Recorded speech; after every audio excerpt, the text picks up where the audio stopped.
এশিয়ার সব বাঙালিকে এবার এক করবেন, তাও এবার ইউনূসের এই ঘোষণা। এবং ইতিমধ্যেই দাবি করেছেন অবশ্য নাহিদ ইসলাম, এশিয়ার সব বাঙালিকে এক করবেন ইউনূস, যে দাবি আজ কার্যত করা হচ্ছে। পশ্চিমবঙ্গকে নিয়ে বৃহত্তর বাংলাদেশ গঠনের ডাককে এবার দিচ্ছেন। মমতার বাঙালি অস্মিতায় সাড়া দিলেন বাংলাদেশের উপদেষ্টা নাহিদ ইসলাম। যাব বিস্তারিত, আমাদের সঙ্গে যুক্ত হয়ে গেছে প্রতিনিধি শেখ মনিরুল। মনিরুল, কি জানতে পারছো? সমস্ত বাঙালিকে এক করতে হবে এবং এশিয়ার সমস্ত বাঙালিকে এক করা হবে বলে আজকে বাংলাদেশের উপদেষ্টা নাহিদ ইসলাম তিনি জানিয়েছেন। আর ডক্টর মোহাম্মদ ইউনূস সেই কাজ শুরু করেছেন বলে তিনি বাংলাদেশে জানিয়েছেন। দেখো, এফআইআর এর নামে যখন বাংলাদেশিদের এই দেশ থেকে বিতাড়নের পর্ব চলছে, যখন রোহিঙ্গাদের এই দেশ থেকে বিতাড়নের পর্ব চলছে, ঠিক সেই সময় বাংলাদেশে বসে কিন্তু এই বিতর্কিত মন্তব্য করলেন নাহিদ ইসলাম। তার যেটা মূলত তিনি যেটা বোঝাতে চেয়েছেন যে বাঙালিদের মধ্যে কোনো ভাগ নয়, যারা বাংলায় কথা বলে সবাইকে ঐক্যবদ্ধ হবে।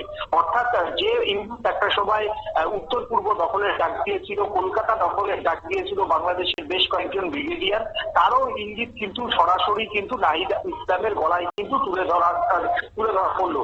এবং আগামী দিনে তাদের যে লক্ষ্য বৃহত্তর কলকাতা বা বৃহত্তর তোমার হচ্ছে পশ্চিমবঙ্গ, সেটাই কিন্তু আজকে নাহিদ ইসলামের কথায় কিন্তু আরো একবার ধরা পড়লো। পাশাপাশি তৃণমূল কংগ্রেস যখন তোমার হচ্ছে এসআইআর এর বিরোধিতা করছে, বাঙালি হেনস্থার অভিযোগ তুলছে, ঠিক সেই সময়তেই কিন্তু বাংলাদেশের প্রধান উপদেষ্টাকে লক্ষ্য করে নাহিদ ইসলাম বলে যে এশিয়া মহাদেশে অনেক জায়গাতেই কিন্তু বাঙালিদের হেনস্থা চলছে।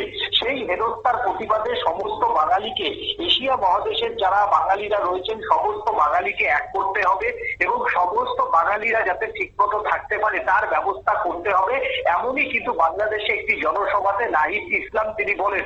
অর্থাৎ যে সমস্ত বাংলাদেশিরা ভারত থেকে বিতাড়িত হচ্ছে, সেই সমস্ত বাংলাদেশি এবং রোহিঙ্গাদের পাশে দাঁড়ানোর কথা যেমন তিনি বলেন, তেমনি বাঙালিদের স্বার্থে আগামী দিনে বৃহত্তর একটা আন্দোলন যে গড়ে তুলতে হবে ইউনূসকে, এবং সেই বার্তাই তিনি আজকে মূলত দিলেন।